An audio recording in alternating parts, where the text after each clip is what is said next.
kjørte fra London til Mongolia i biler som absolutt ikke er laget for den type tur. Hva du heller på med, fyr? Galskap satt i system. Kjempe på episke steder. Det er om å gjøre å ha den feteste reisen.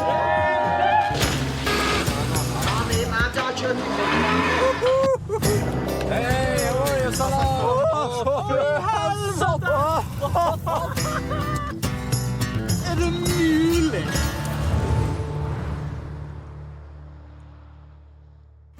Deltagerne har de siste 5 ukene vært gjennom en heseblesende ferd gjennom Sentral-Asia og forsert en rekke spektakulære land på ferden. Hver skapte dag har vært en minnerik opplevelse. Alt fra luftballongferd i Tyrkia til totalhavari i Pamirfjellene. Landene og menneskene de har møtt på turen har vist seg som fullstendig unike. Ikke minst iranerne med sin fantastiske vennlighet, usbekerne med sin evige positivitet og tadsjikerne med sin nevenyttighet. Ingen av dem vil gå i glemmeboken til rally-deltagerne. Noen av de mest spektakulære synene hittil har vært å besøke et av verdens mest lukkede land, Turkmenistan. Darwaza-krateret, eller Door to Hell, som det også blir kalt, var en opplevelse for livet. Et menneskelig skapt under som svært få har hatt muligheten til å oppleve. Den vennligheten deltagerne har blitt møtt med, setter spor. Hvordan oppleves vi nordmenn på reise? Hvordan tar vi imot en turist som er på ville veier i vår hjemby? Kanskje har reisefølger litt å lære om åpenhet og gjestfrihet overfor fremmede. En biltur åpner opp for alternative opplevelser du aldri ville fått dersom du hoppet på en pakkereise. Der møter du ikke bare de turisttilpassede destinasjonene, men får sett den ekte og usminkede versjonen av landet du besøker. Det er nettopp dette som gjør dette eventyret så unikt. Du kan planlegge deler av reisen, men mesteparten av opplevelsen skjer av seg selv, og utfallet er et sjansespill.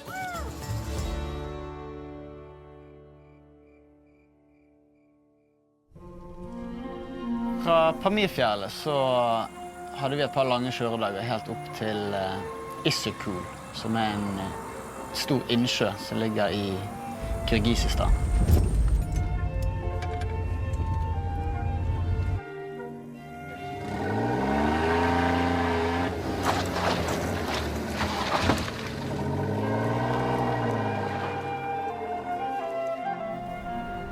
I Kirgisistan så er det en gammel jakttradisjon som ble plukket opp av en Djengis Khan. Han passerte her på 1200-tallet, og det er jakt med falk og ørn. Her står det ørner. Her står det jo faktisk flere ørner. Ørnejakt er en tradisjonell jaktform i de sentralasiatiske områdene og er en svært effektiv jaktmetode på åpne sletter hvor det er vanskelig å komme tett på bytte. Falk og ørnejakt kan spores tilbake til 2000 år før Kristus. Djengis og Kublai Khan hadde selv tusenvis av jaktfugler da de hersket på slettene i Mongolia. Dette er en majestetisk og brutal jaktmetode, som tradisjonelt har vært svært viktig på de store steppene siden mongolernes storhetstid. Ganske fascinerende, interessant jaktmetode. De tok for å kidnappe små ørneunger fra redene, og så postet de opp som sine egne småbarn. Og så brukte de aktivt i jakt. Nå står vi en hel hærskare rundt oss her. Hei gutter! Flott type jakt, der du sender opp ørnen eller falken, og han stuper ned mot byttet og tar det. En veldig sånn ren type jakt. Ja. Ja. Og så falke, og så ta. Han sa det oppi der i skolen. Skal vi ri litt oppover i skråningen her, kanskje finne et litt mer åpent landskap. Så vi ser litt hvordan de jakter med ørn på den tradisjonelle måten.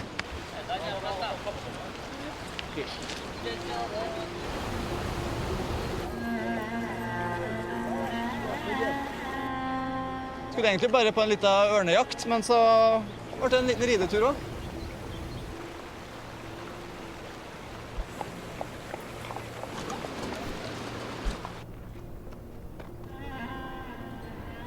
Det er jo på disse områdene her at hesten først ble tammet for 6000 år siden. Så hest er jo en veldig viktig del av kulturen i hele Sentral-Asia. Det her ser jo ganske heftig ut, for den fuglen er drittung. Og den på strak arm, det var faktisk mye tyngre enn jeg trodde. Og de klørne stikker rett igjennom det tjukke læret her. Så det her blir faen meg opplevelse, altså. Det var fin da. Fine dyr, Ja, altså. nydelig. Å være så nære et så prektig rovdyr, det tror jeg aldri har vært før. Han var helt upåvirket av at vi egentlig var der. Det eneste han hadde i blikket, det var mat. Så tok de og slapp løs noen kaniner på marken her. Og så bare slapp de løs ørnebeistet. Han vil ikke stenge. Som bare viste ingen nåde og gikk rett i strupen på det. Ja, makabert. Rimelig makabert syn. Du får jo ikke mer natur mot natur. Det er jo instinkt. Ørn er jo det han er født for å gjøre. Det er noen majestetiske dyr. Helt klart. Hvis det skulle vært et dyr, så tror jeg faktisk det er ørn jeg skulle vært. Altså. Det var jo en flott opplevelse også, å se den ørnen med vingene sine i fullt spenn, og se hvordan han angriper på nært hold. Jeg ble jo fascinert. Jeg stod jo og så på mens han spiste det haren der, mens alt av innholdet hang på utsida, og han spiste hver en bit av den haren. Konkurrensnebbet sitt, det er et massivt nebb. Ja, veldig interessant å se.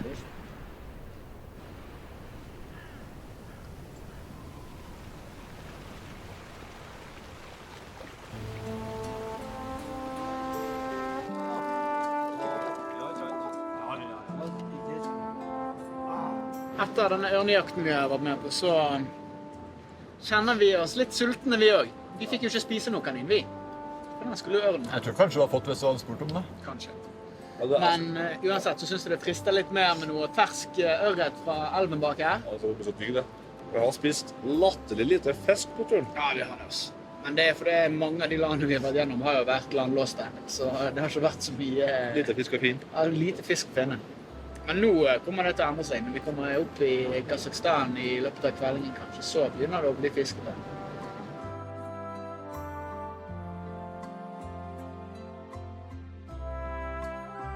Det har blitt litt sånn at det har tatt på litt kroppen og sinnet i det siste tida. Så 10 timer i bilen hver dag. Det er ikke sånn at det er ferie. Jeg tror når jeg kommer hjem så er jeg mer sliten enn avslappet faktisk. Så var det bare å sette seg i bilen og cruise mot Kazakhstan.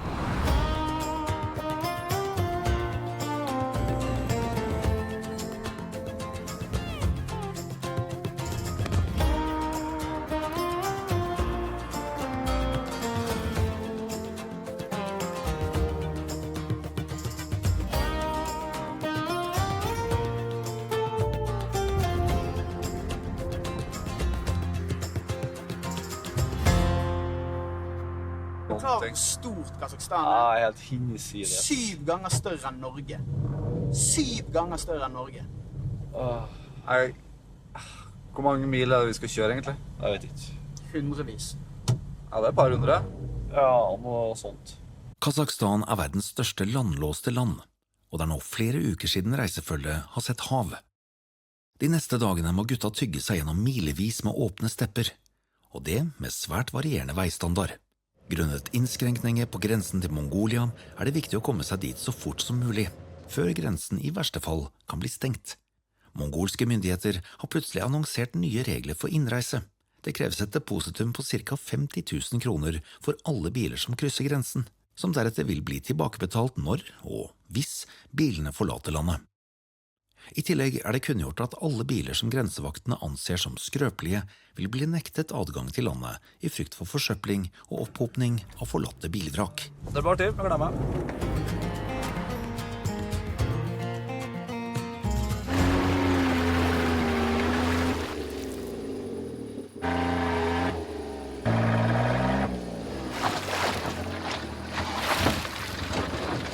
Ja, det er pest å komme over her, men fint er det. Klart det. Det er i hvert fall de mest naturskjønne omgivelsene vi har sett på mange mil. Det har vært mye steppe i dag, altså. Det har det. Det her brenner den tørreste veien, tror jeg, i Sentral-Asia vi har funnet. Jeg tror nok det. Jeg har lange arbeidsdager om dagen. Det er langt å kjøre, og det er ekstreme forhold vi utsetter oss selv og bilen for. Nå har vi vel kjørt i snitt hver dag 10 timer, og det er mye. Når du sitter litt for trangt hele tiden, bilen er pakket til taket med utstyr og mat og klær og det ene og det andre.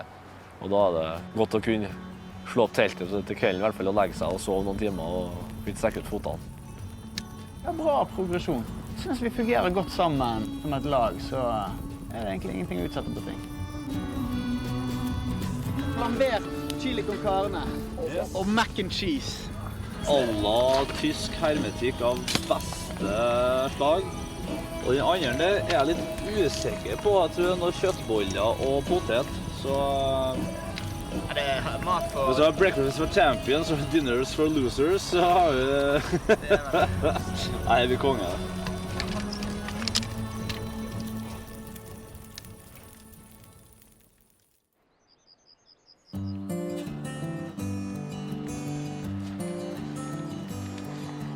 Sover godt.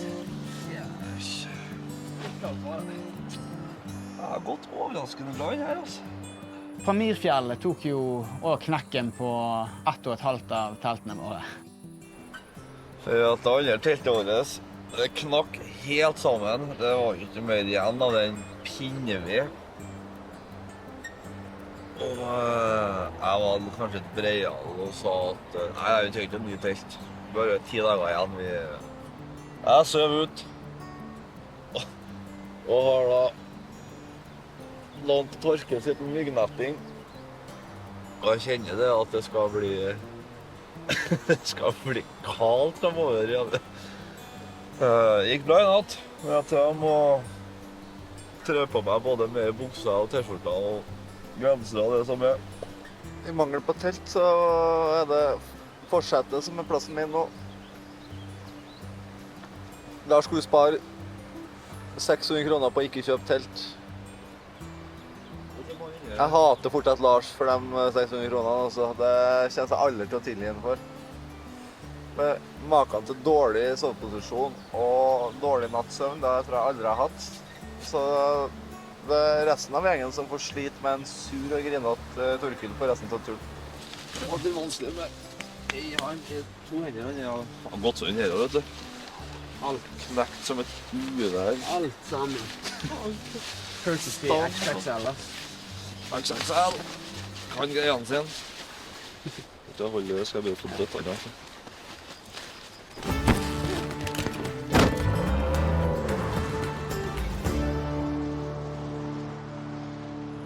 Eden var egentlig veldig stor, tror jeg, i gruppen, og Torkild klarte å punktere et dekk og ikke merke det, så hele dekket bare måtte kastes. Han hadde vært litt for cocky der et par dager og gitt meg og Lars ganske mye shit for at vi hadde vært litt uforsiktige med bilen. Det var litt deilig. Det skapte litt balanse i laget, tror jeg. Snart. Ja, noenlunde.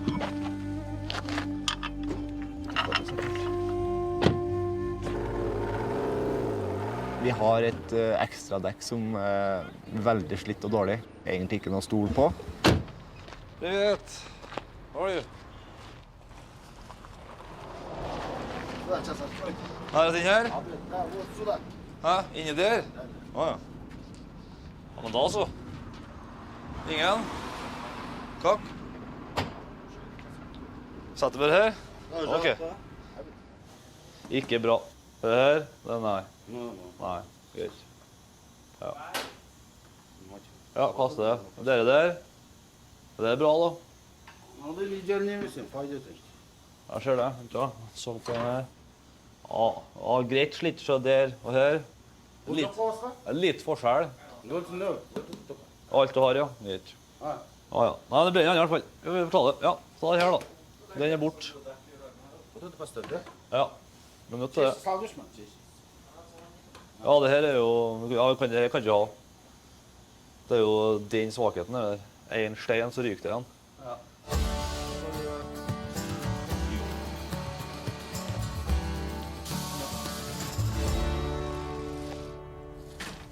500, 5000. 5000. Har vi det i hele tatt? Hvor mye 5000 da? Det er ikke verden. 250. Flere enn du. Ok, 5000 har du veksel. Vi får jo bare sånne leftover-dekk. Vi får jo ikke nye dekk. Vi får jo dekk som andre har byttet for mer for dårlig, sikkert. Ja, ja. Så jeg er fornøyd der, jo.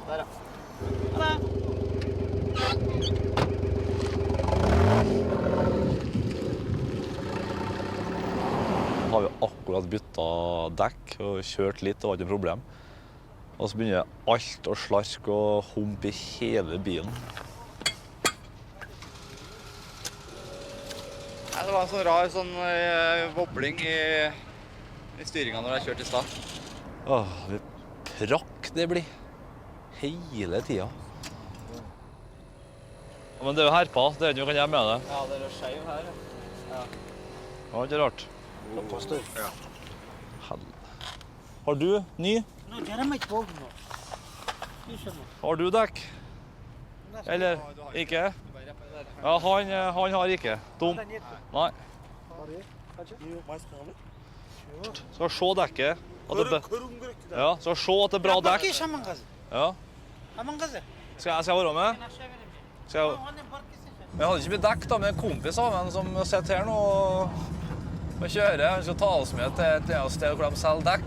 Så nå prøver vi, men han her er glad, jeg er glad, så da håper vi på et godt utfall. Tror det blir fint det.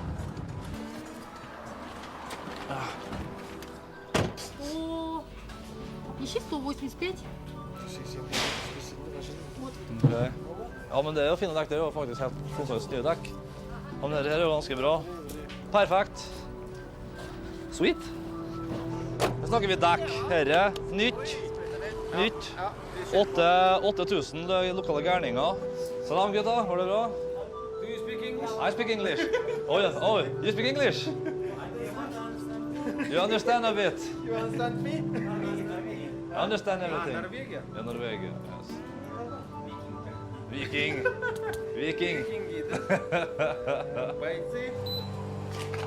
Aldri en lik dag på Mongolia Rally. Bra dekk, bra jobb, bra alt. Supert. Takk.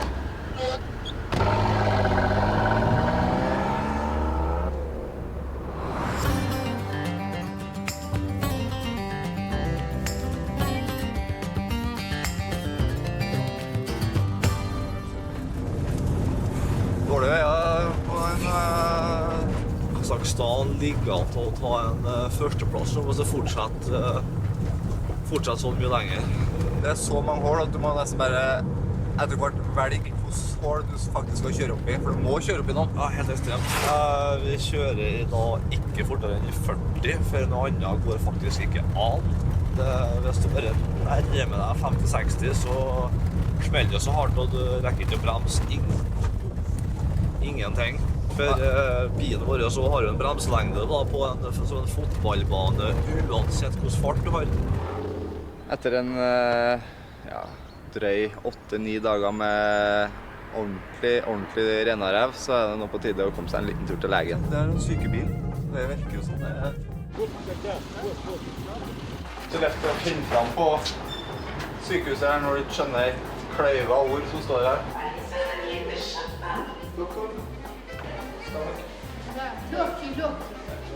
Første plassen vi var inne på visste jeg var for underlivet da. 4. etasje. You speak English? Я не понимаю. Это нет. Ой, нет, это городская поликлиника, туда подай. Stomach problem? Diarrhea? Все, я ушла от нас. Diarrhea? You with me? My stomach? Diarrhea? For 9 days. No. Gastro. No gastro. Skal ikke ha noe gastroskopi, nei. New antibiotic. New antibiotic? Jeg har fått litt snacks. Ordentlig pillecocktail her. Akkurat det jeg ville ha. Da ville jeg helst legge meg inn i 3-5 dager på en sånn observasjon for å se om jeg hadde noe infeksjon eller et eller annet, men vi har i tida til det. Jeg tror ikke jeg er så syk også. Alla para! Jeg må ha noe godis.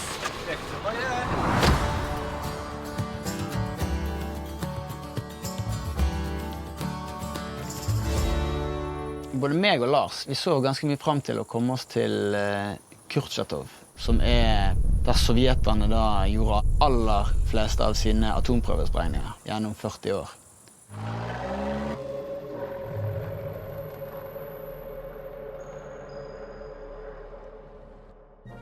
Semipalatinsk 21, også kjent som The Polygon, var Sovjetunionens testområde for atomsprengninger under den kalde krigen.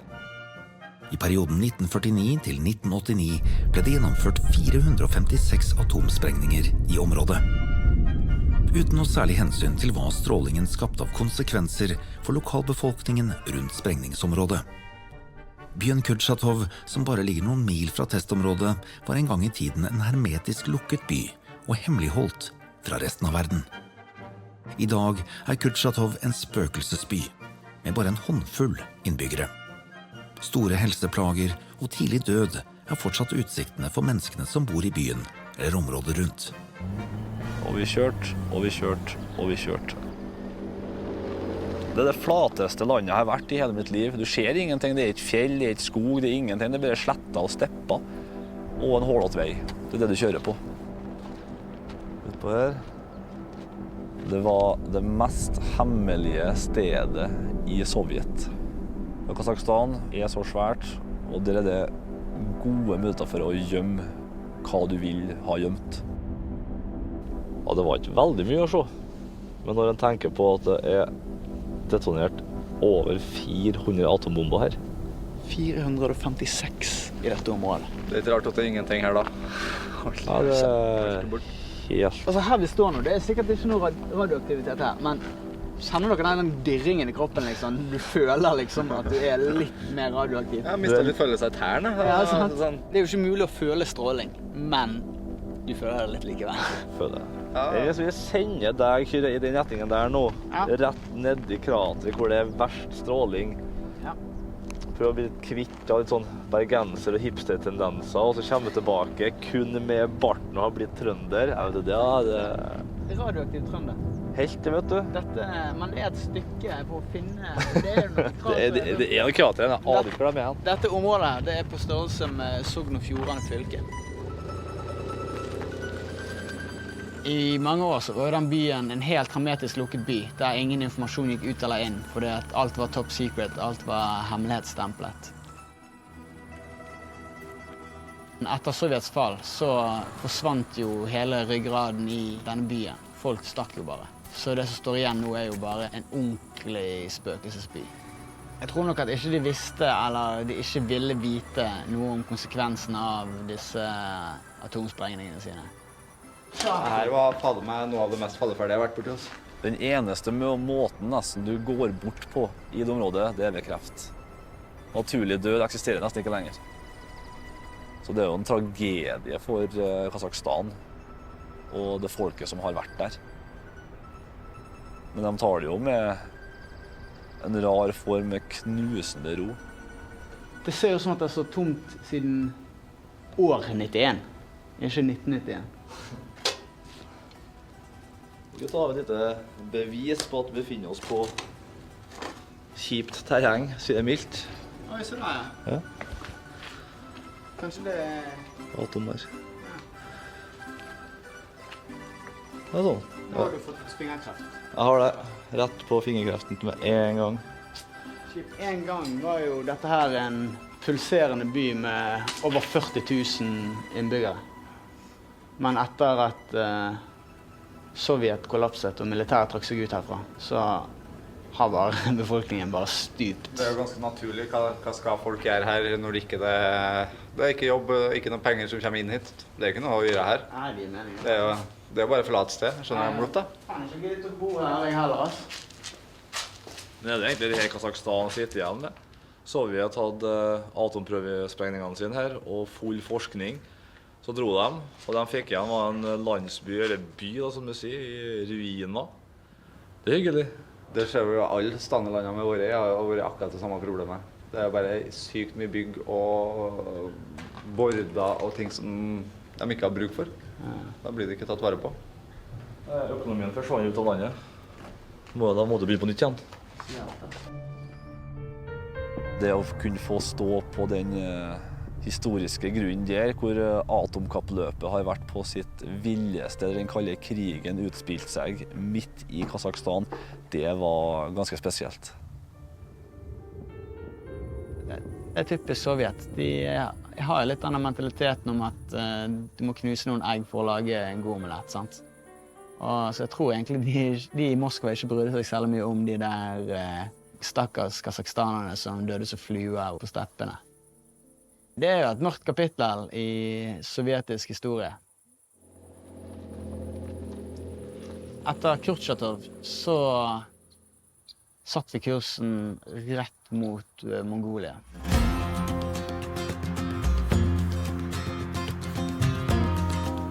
Det er bare 36 kilometer som skiller Kasakhstan og Mongolia.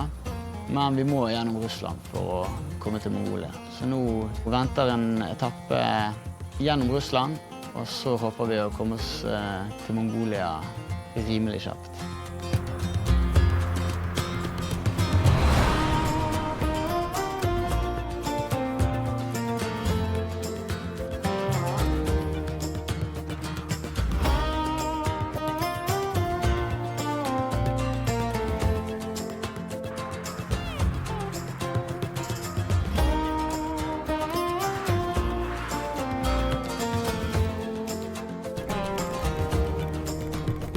Engelmannsland! Engelmannsland!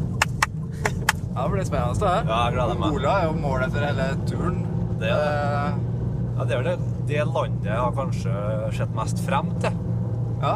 Det er jo målet, altså. Vi er så nærmt å ha klart å komme oss til Mongolia. I Mongolia så venter det kaos. Jeg håper vi treffer noen flere lag på grensen.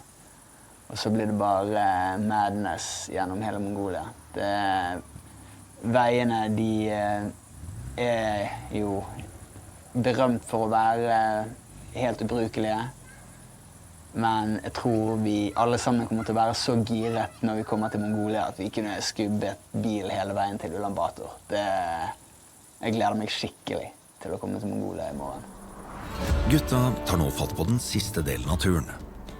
Men for å komme inn i Mongolia må de kjøre via Russland, da det ikke er mulig for vestlige reisende å kjøre snarveien via Kina uten kinesisk førerkort. I Mongolia venter deres største utfordring til nå.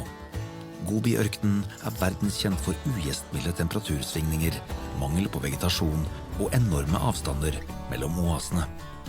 Gobi er også et av verdens største ørkenområder, og vokser i et alarmerende tempo.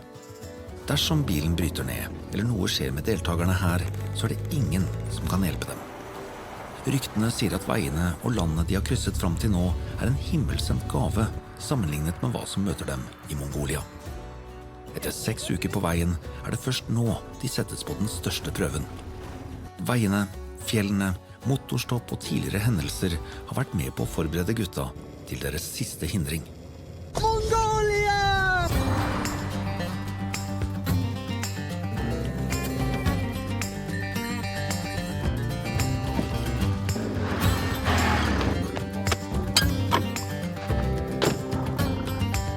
Nå flyter vi! Vi flyter!